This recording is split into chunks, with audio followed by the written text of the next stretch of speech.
हरिओम। क्या आपने कभी गौर किया है कि एक कछुआ आपसे ज्यादा समझदार हो सकता है?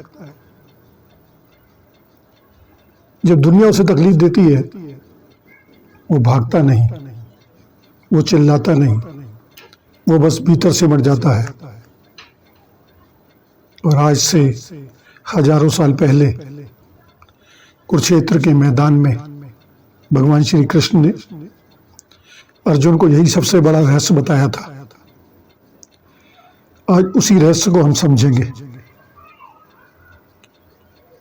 भगवान ने यह रहस्य भगवत गीता के अध्याय 2 के श्लोक 58 में बताया था। यदा संहर्ते अयम कूर्मयंगानि सर्वशः इंद्रियाणि इंद्रियार्थेषु तस्य प्रज्ञा प्रतिष्ठिता।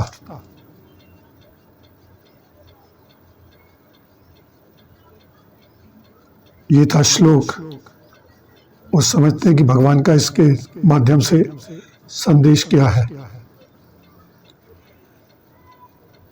भगवान कह रहे हैं, जब कोई मनुष्य अपनी इंद्रियों को विषयों से मतलब बाहर के आकर्षण से उसी तरह खींच लेता है जैसे कछुआ अपने अंगों को कवच में समेट लेता है,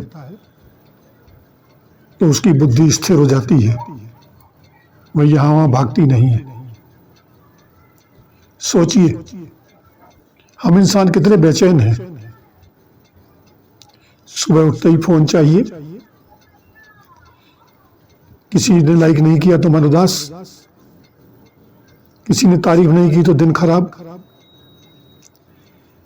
एक गाना सुना और रात भर वही धुन सताती रही। सीरियस सॉन्ग है तो मन उदास, रोमांटिक सॉन्ग है तो मन आकर्षण की तरफ भाग रहा है। यह क्या है? यही है इंद्रियों की गुलामी। सोशल मीडिया जिधर चाहे हमें डाइवर्ट कर देता है। भगवान कह रहे हैं, तुम्हारी असली शक्ति बाहर नहीं भीतर है। जब तक तुम्हारी आंखें, कान, जीभ, त्वचा ये सब संसार के विषयों के पीछे भागेंगे और भाग रहे हैं, तुम्हारी बुद्धि कभी शांत नहीं होगी। जिस दिन तुमने अपनी इंद्रियों की लगाम थाम ली, उस दिन तुम स्वतंत्र हो गए। भगवान श्री कृष्ण ने कछुए का उदाहरण क्यों दिया? क्योंकि कछुओं की सुरक्षा बाहर से नहीं आती, वह उसके भीतर है। उसका कवच उसी का हिस्सा है। हम भी यही करते हैं, लेकिन उल्टा। जब कोई दर्द देता है, हम और बाहर भागते हैं और मनोरंजन में, शोर में, स्क्रॉलिंग में, गपशप में डूब जाते हैं। लेकिन सच्ची शांति तो तब मिलती है जब हम भीतर लौटते हैं, अपने अंदर झांकते हैं, जब हम ध्यान करते हैं, जब हम मौन में बैठते हैं, जब हम भगवान के नाम में रमते हैं। तो हम आज से क्या करें? रोज 5 मिनट मौन में बैठे, कोई फोन नहीं, कोई आवाज नहीं, बस अपनी सांस को महसूस करें। जब कोई बात आपको आहत करे, तुरंत रिएक्ट मत करें। एक गहरी सांस लें, कछुए की तरह भीतर से मर जाएं। एक दिन में एक विषय से स्वेच्छा से दूरी बनाएं। मीठा, सोशल मीडिया, टीवी, गपशप, कुछ भी, कोई एक चीज छोड़ दें। यह अभ्यास ही इंद्रियों को कंट्रोल करने की शुरुआत है।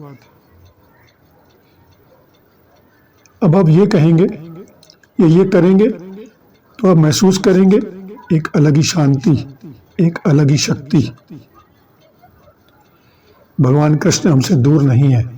वो हर पल, हर श्लोक में हमें पुकार रहे हैं, हमें संदेश दे रहे हैं, लौट आओ, भीतर लौट आओ, अपने अंदर झांको।